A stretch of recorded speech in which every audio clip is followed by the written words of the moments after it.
It's a hot one today. Pages 35 and 36. The sons of Lotan, Hori and Homam. Timnah was Lotan's sister. The sons of Shabal, Alvin, Manahath, Ebal, Shepho, and Onam. The sons of Zibeon, Aya and Anna. This is the Anna who discovered the hot springs in the desert while he was grazing the donkeys of his father Zibeon. The children of Anah, Dishon and Oholibamah, daughter of Anah. The sons of Dishon, Hemdan, Eshban, Ithran, and Keran. The sons of Ezar, Bilhan, Zavan, and Achan. The sons of Dishan, Uz and Aran.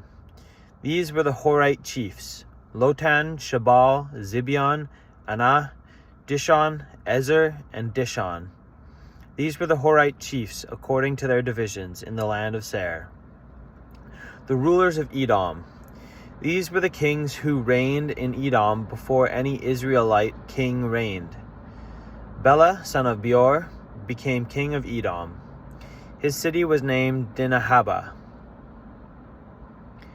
When Bela died, Jobab, son of Zerah, from Bozrah, succeeded him as king. When Jacob died, Husham, from the land of the Temanites, succeeded him as king. When Husham died, Hadad, son of Badad, who defeated Midian in the country of Moab, succeeded him as king.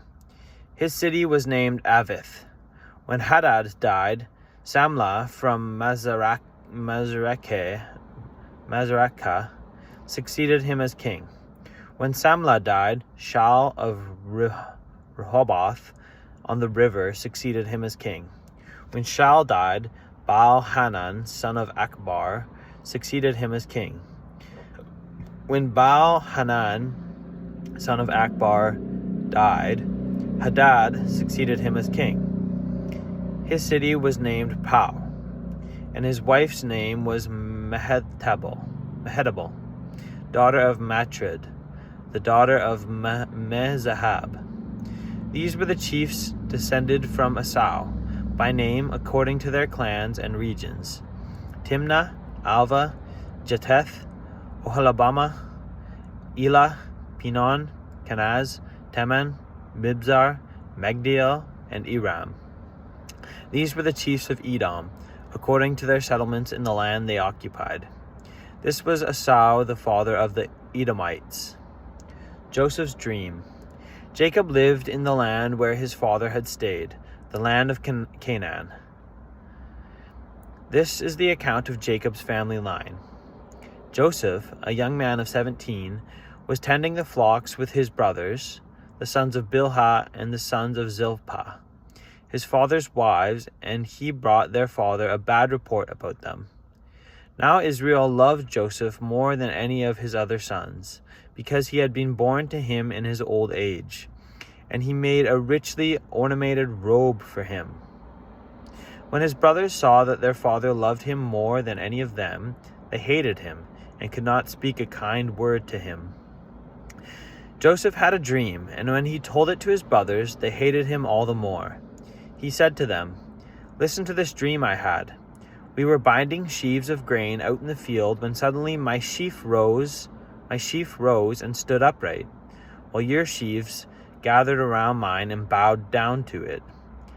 His brother said to him, "Do you intend to reign over us?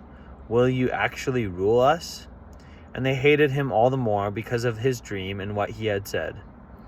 Then he had another dream, and he told it to his brothers. "Listen," he said, "I had another dream, and this time the sun and the moon and 11 stars were bowing down to me." When he told his father as well as his brothers, his father rebuked him and said, "What is this dream you had? Will your mother and I and your brothers actually come and bow down to the ground before you?" His brothers were jealous of him, but his father kept the matter in mind.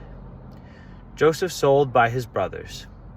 Now his brothers had gone to graze their father's flocks near Shechem, and Israel said to Joseph, "As you know, your brothers are grazing the flocks near Shechem. Come, I am going to send you to them." "Very well," he replied. So he said to him, "Go and see if all is well with your brothers and with the flocks, and bring word back to me." Then he sent him off from the valley of Hebron.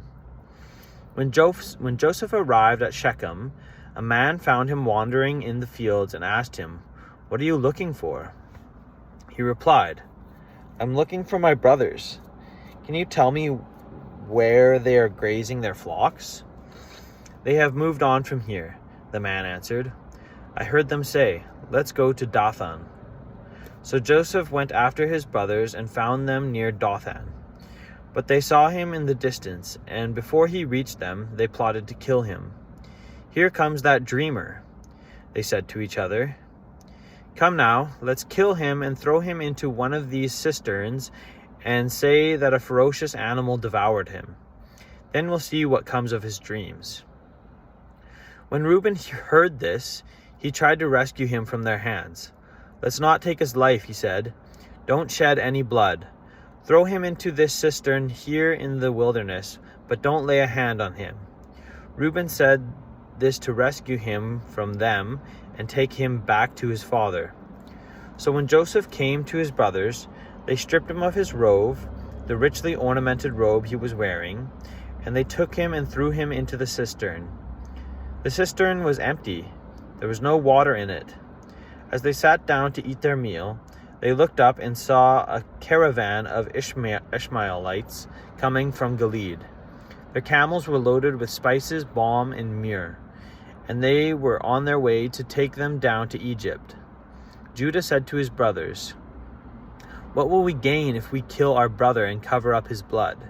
Come, let's sell him to the Ishmaelites and not lay our hands on him. After all, he is our brother, our own flesh and blood." His brothers agreed. When the Midianite merchants came by, his brothers pulled Joseph up out of the cistern and sold him for 20 shekels of silver to the Ishmaelites, who took him to Egypt. When Reuben returned to the cistern and saw that Joseph was not there, he tore his clothes. He went back to his brothers and said, "The boy isn't there. Where can I turn now?" Then they got Joseph's robe, slaughtered a goat, and dipped the robe in the blood. They took the ornamented robe back to their father and said, "We found this. Examine it to see whether it is your son's robe." He recognized it and said, "It is my son's robe. Some ferocious animal has devoured him. Joseph has surely been torn to pieces." Then Jacob tore his clothes, put on sackcloth, and mourned for his son many days. All his sons and daughters came to comfort him, but he refused to be comforted. "No," he said, In mourning will I go down to the grave to my son." So his father wept for him. Meanwhile, the Midianites sold Joseph in Egypt to Potiphar, one of Pharaoh's officials, the captain of the guard. Judah and Tamar. At that time, Judah left his brothers and went down to stay with a man of Adullam named Hira. There Judah met the daughter of a Canaanite man named Shua. He married her and made love to her.